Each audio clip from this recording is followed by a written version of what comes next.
Yeah, no. So as I was saying, the education system is heavily flawed. I say this because the education system should give everybody an equal opportunity to go into whatever field they choose to be in, um, purely based on merit and purely based on the ability to work, the drive to understand, and these sorts of things. But then they threw in um, a side factor, which is practical experience, which a lot of people, after they struggle to get through school, don't have, because education after a certain level is expensive. Not expensive as in it costs too much, but I mean expense intensive, which literally means you have to keep paying in order to get the education there, or to get to the level of education that you want to be at. Because education is what you're supposed to know, and I keep saying this: education and training. Education is what you sit in a class and you're expected to know after 2 years of whatever, and then training is you just keep doing it until you get it right.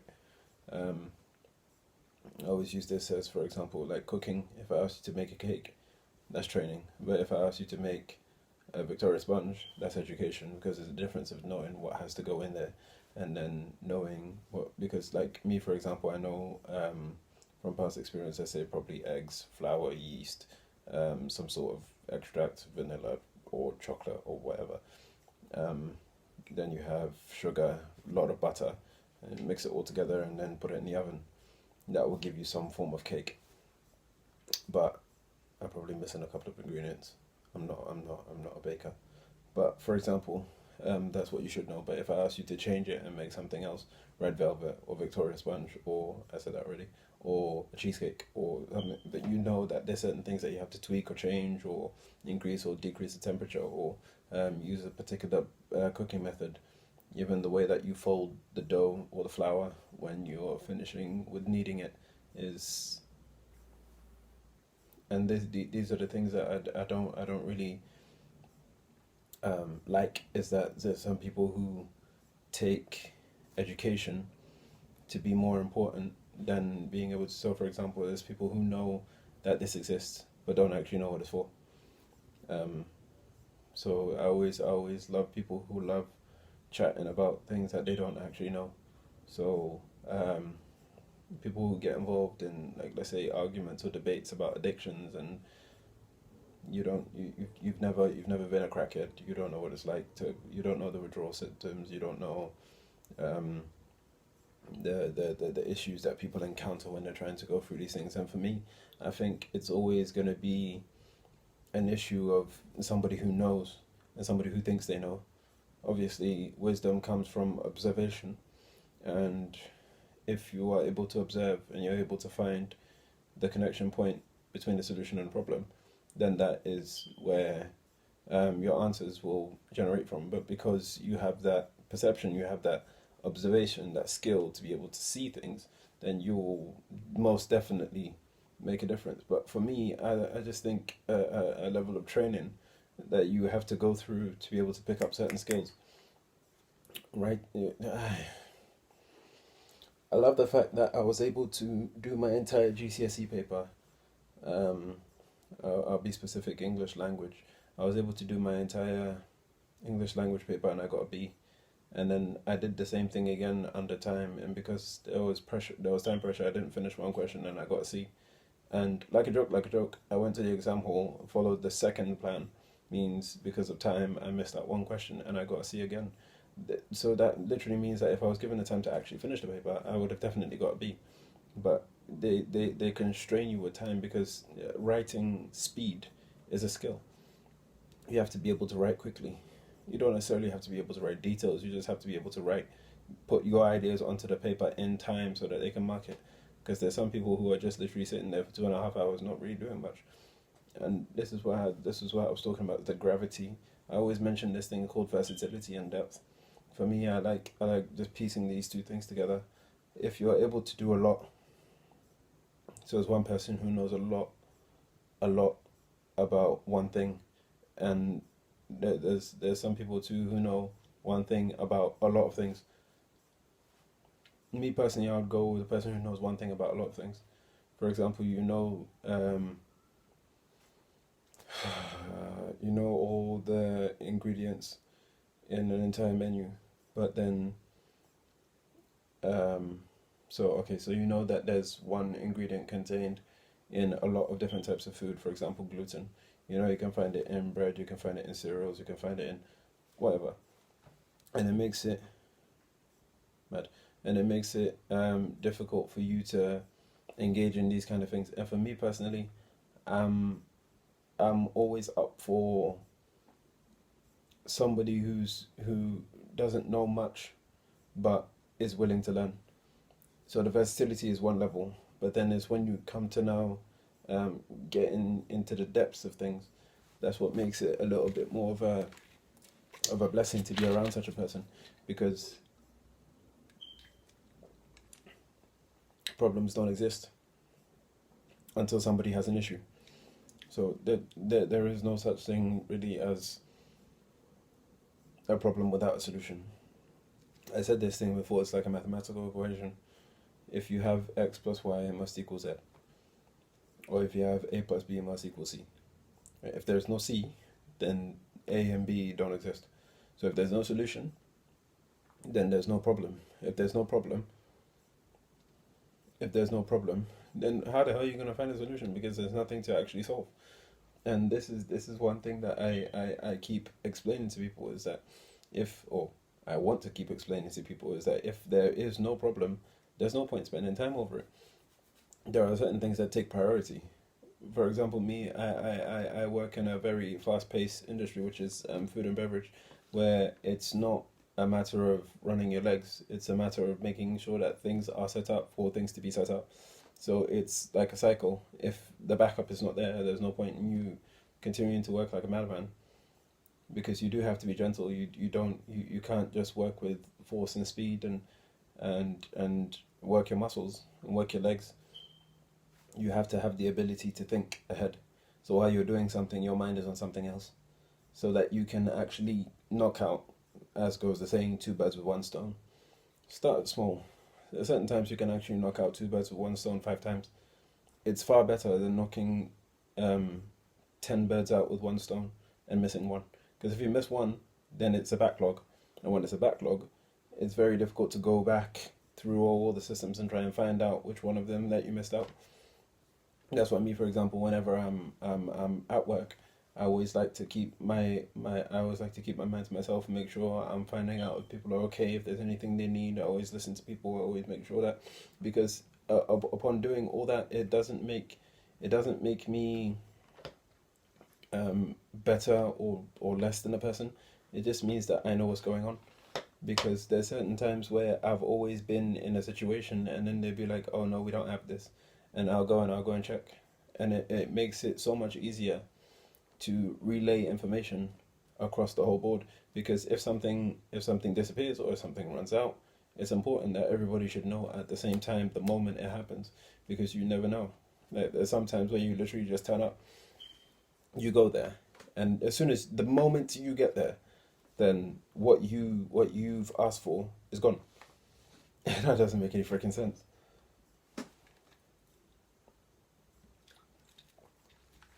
Me personally, I would love to engage everybody on a spiritual level by telling them or explaining to them certain things that should and shouldn't happen. This is why I love cracking jokes, because I don't know whether or not you understand me. I say this sometimes when people get upset. We laugh because we understand. If you don't understand, there's no way you will ever laugh at what I'm saying. So I told somebody one joke and he went, "What?" And I think it comes from a level of companionship, really. I can only help you if you allow me. Somebody who thinks they're right all the time cannot be helped. Don't get me wrong, we are working, but if you're on the floor, you're not my senior or my colleague. That means we are on the same level.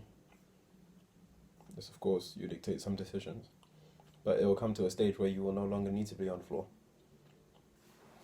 Certain things that you will see, and if you see, I don't know why I'm ranting about my work, but I was supposed to be talking about marriage, but I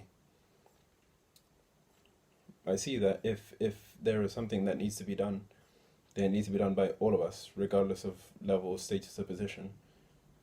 There's one thing that cuts and burns me every single time. It doesn't matter how big you get, you will still fit in the same size coffin. It doesn't matter if you're 7 foot. There's some places when you go there, if you don't fit in your coffin, they cut off your feet. Not because you don't have, not because they don't want to honor you, but because they bought a coffin for you and you don't fit in it. One of the things they generally tend to do is to lean you to the side, to bend your knees like this. But if you still can't fit in the coffin, they just cut your feet off, and then just use some pallets of wood. Everybody's paying attention to your face. Nobody. I've never seen anybody go to um the coffin during the funeral service and take off the cloth. Take off the cloth to check if the person's entire body is still intact. I haven't seen it. It probably happened somewhere, but I haven't seen it, and it doesn't make any sense to me. Because for me, it's a matter of problem solution, and the deception is that you need to have, or it's not right, or it's not moral, or it's not just, or it's not whatever. But there's certain times where you have to look at the practicality of simply approaching a person, reaching a consensus, and then moving on. One of the reasons why me personally I don't do that is because I have a preconception of what you already think. So there's certain people that I can't talk to about anything. We can't even relate on a spiritual level. If I introduce to you the idea and you scoff at it, there's no point in me carrying on. I don't. A lot of people at work don't know that I'm a vibrant Christian. The reason why they don't know is because at the moment I'm not really trying to do any soul searching. Because a lot of them, it's not a matter of immorality. It's not a matter of me personally. I have encountered so many issues, so many problems, and there's certain things that, trust me, I go and I think about it, and God doesn't talk. And I'm just like, oh, okay.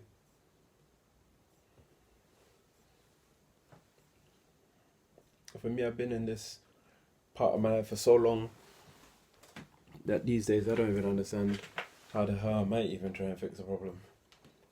Because for me, it's never ever been about trying to understand what I want. Coming back to marriage, I said before that it's a matter of managing money in marriage. Me personally, I never really had that kind of. Me personally, I never really had that kind of issue in trying to decide for marriage, because I know that there's certain things that I'm not going to be able to do. From now, I've accepted that. I haven't made it like I haven't blocked my mind to other alternatives or to options, but I know that money is a necessity, sex is a necessity, and the communication. Apart from that, the rest is history. You can do whatever the hell you want to do. I'm not going to really worry myself about. I'm not really going to worry myself about trying to, what's the word? Trying to stay in a certain place, or trying to get rid of something, or trying to no. We're not doing that. I'm not going to spend my time in trying to concentrate on what other people have done. Trust me, my wedding is going to be so simple. Some people are going to think I'm cheap. It doesn't bother me. You're not going to help to pay the bills. I remember there's one of these people who said something, and it hit me. He said, back in my country, all of these things are a national affair. So we'll literally turn up to your wedding with food, with drinks, with clothes. We'll even sort out the venue for you if you want to do it in church, and we'll bring everything, music, parking, the whole shebang, just to make sure that the two of you can have your day in peace. So as everybody who's coming is coming with something. Now, can you imagine if everybody comes with 2 drinks? Problem solved. It's half of the times I ever want to talk to some of my people. This is one of the reasons why I don't ask people for money. I ask people for help. And I don't pressure anybody. Listen, I'm not self sufficient currently where I stand, but I hate asking for money. The reason why I hate asking for money is because that then determines our relationship. But the fact that you're able to help me means that I owe you something. The fact that you were not able to help me means that we can't even talk on a deep level anymore. And it hurts me so much because I can't dictate to somebody else how they should behave. To me, that never made sense. How somebody can be in this place and be feeling this way, but then they can't talk. And it's a jarring thing because for me, I've had I've had so many dreams and visions of what I want to do for my wedding, but I'm now starting to think about, okay, so what after the wedding? Like where we're gonna live, what we gonna call our kids, where they're gonna go to school, what do we have planned for them? Is there any business involved? Is because this is the thing that if we don't have income that doesn't depend on just my head or my wife's head, it's gonna cause so much of a gap that when if something happens to me or if something happens to her, the kids are gonna suffer. And this is the thing: the kids depend on me whether I'm alive or dead, all the way up to the point, all the way up to the point where they die. Then I also have the issue of cousins, aunties, uncles, friends, my all of them, second and third cousins. Can you imagine how all of them keep telling their parents that when will Nana come back because Nana's in London. And every single time when I come back, there's always this like joy of people just see me so happy. But the problem I always have is that people want stuff. They don't want me. They want stuff. So they want shoes, bags, clothes, whatever, everything that money can buy. And sometimes I'm just thinking about what have you been wearing till now? I remember there was one guy, I gave him something, it was torn and he still wore it. And I was just like, oh no, no, no, no, no, no, no, no. Give him another one. He never stopped wearing it. He wore it for like 2 weeks straight. And it hurt me so much is the fact to think that it's not a matter of poverty, because it will be there, and then there's certain times where he's trying to communicate with people, and he will post something asking for something, and I'm just like, but how did you get the money to post it? Fine, I don't mind if you do whatever, but you can't say that you need if you already have it. Like if I've seen you offline for like 3 months, because it's real talk. The most painful thing is if I send it to you, you will never call me. If it's, for example, if it's credit, you will never call me. I could give you money if you don't come to my house. It's something I was listening to again yesterday. He says he went to his uncle's house, and when he got to his uncle said to him, "No, I can't help you with everything, but here's 30,000 out of 34,000. Take it and use it to see yourself." And he went away in a strop. He went away upset because he wasn't able to receive the full 34,000 that he was looking for. You know what he said? He said, he only gave me 30,000. Then he proceeded to ask him some questions, just trying to understand the situation. Is that we know your uncle has some money, right? But did he know you were coming? He said no, he didn't know he was coming. What day was it? It's a Friday night. When and sometimes you even piece these things together and you go, what the flip? You show up to my house unannounced. I'm not able to help you with the full amount, fine, but I give you some of, and then you have the ability to turn around and say that oh, mate,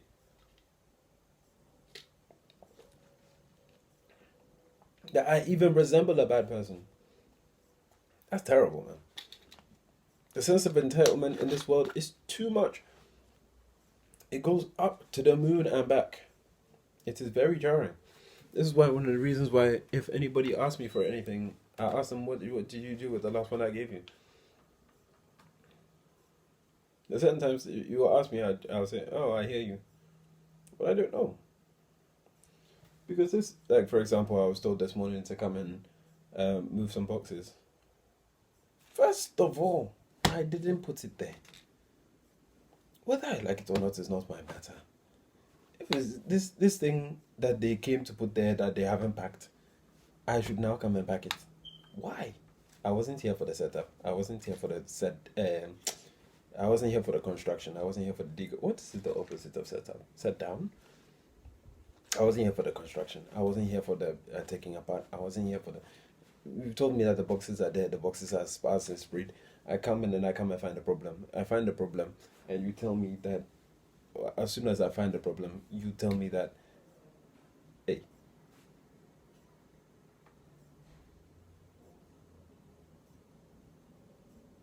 okay, somebody's voice.